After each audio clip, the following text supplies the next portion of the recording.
In the home stretch here on the exam room, brought to you by the Physicians Committee. New year, new you is the topic. And of course, those who are going vegan today is the big day. There still may be some questions lingering in their brain.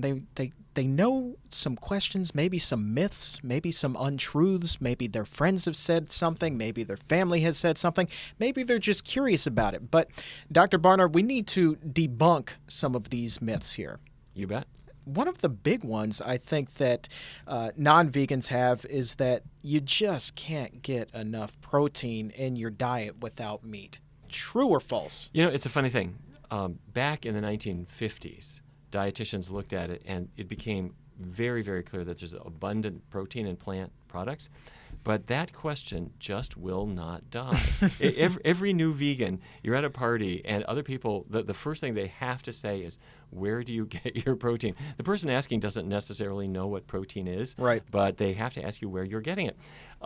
So it is a myth. The idea that a vegan diet is going to be low in protein, complete myth. But let me give you a couple details.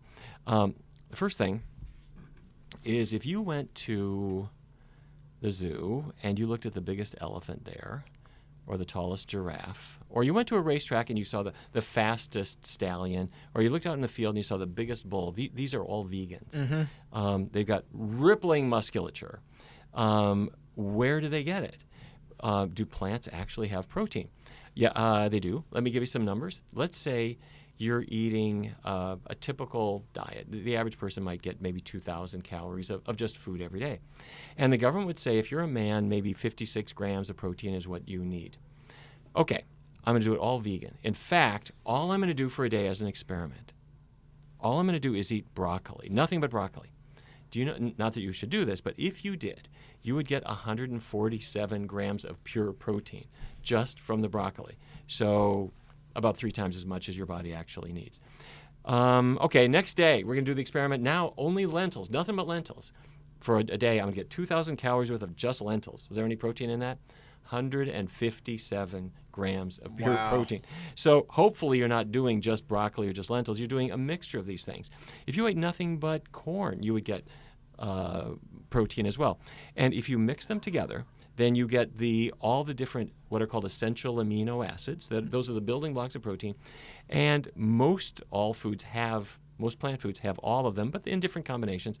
And any combination of just normal plant foods, the vegetables and the beans and the grains and some fruits, that gives you the protein your body needs. What about spinach? Can spinach really keep you pumped like Popeye? Spinach has protein. It's also got iron. That's what Popeye was thinking about. Iron along with protein. And by the way, can we talk about athletes? You know lots of athletes. Yeah. You have worked with many. Big sports guy. Yeah, exactly. And so people think, all right, you're an athlete. You need more protein. True, but you don't need more protein from animal products at all. Think of it this way. An athlete is sedentary, doing nothing, needs oxygen. When he or she breathes, the oxygen comes in as part of air. And now we're exercising. It's the season. We're working hard. Am I breathing more? Yes. Am I getting more oxygen? Yes. Do I need an oxygen tank? No. So if I'm sedentary, I need a certain amount of protein. If I'm working out more, do I need more protein? Yes. You eat food. Protein is part of the food, and you just get the protein you need without any special supplements. You can supplement if you want. There's plenty of vegan pure protein supplements, but it's not something you really need. Then the question becomes, okay, if we're not short on protein, maybe we're missing out on some vitamins and minerals. B12 is the biggest concern among people who are plant-based, right? Yeah. Well, it's a legitimate question, but it's a real easy one, too.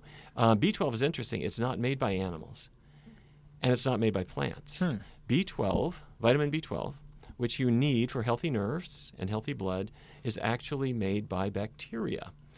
And who knew? That's right. And the reason it's associated with animal products is that in the digestive tract of a cow, there are bacteria, and they make B12, and it gets into the meat, and you eat the meat, you get the B12. You happen to have those same bacteria in your gut, and they make B12 too, but whether you absorb it is really not clear. Most people would say, no, it's made by bacteria that are too far along in your digestive tract, and you can't absorb it. So many people speculate that before the advent of modern hygiene, the bacteria in the soil, on our fingers, in our mouths, would create this tiny bit of B12 that we need. The human requirement is 2.4 micrograms. It's very, very little. And the idea was before modern hygiene, we would get that just from daily life. Whether that's true or not, I don't know. So I encourage people to not play around with it and to take a B12 supplement. How much? A small one. When you go to the store, they all have more than 2.4 micrograms, and some of them have 10,000 micrograms. Right. Just take the kind of the smallest one you can find. If you take a multiple vitamin, it's got B12 in it too, but you don't want to miss it.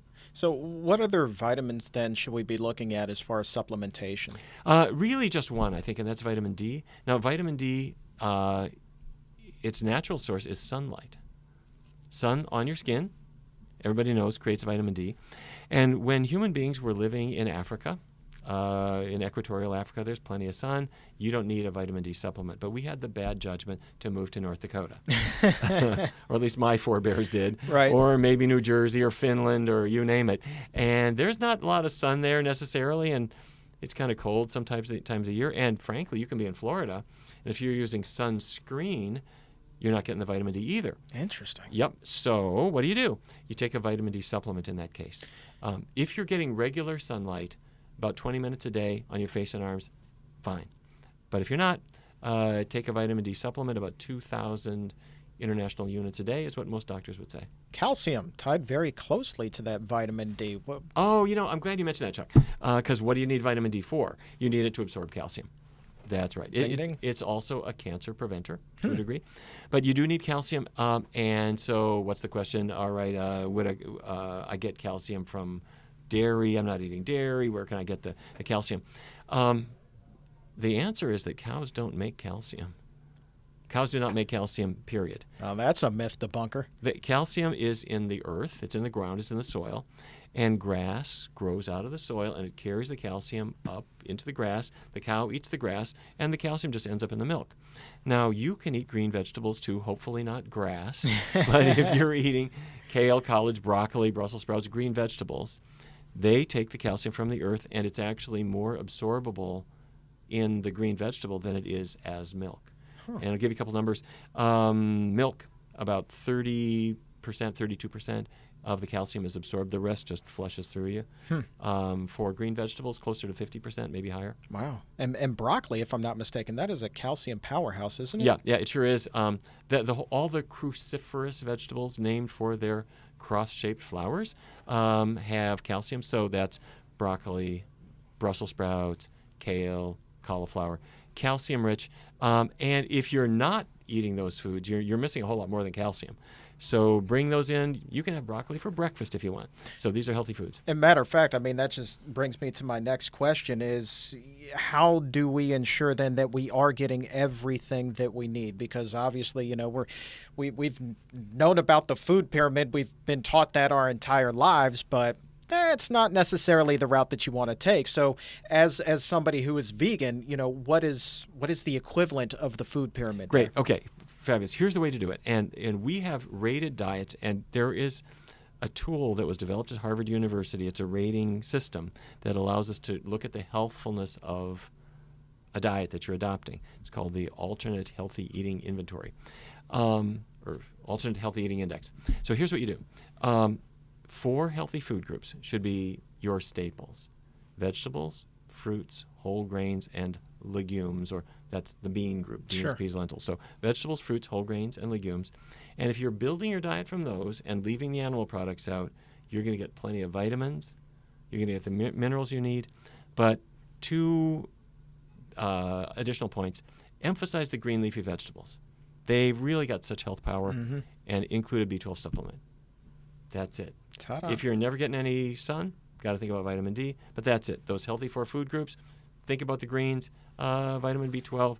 And this is also the formula for a healthy kids diet, too. So you got a 6-year-old child who says, I'm going vegan. Best decision he or she could ever make. 4 healthy food groups, B12, you're set.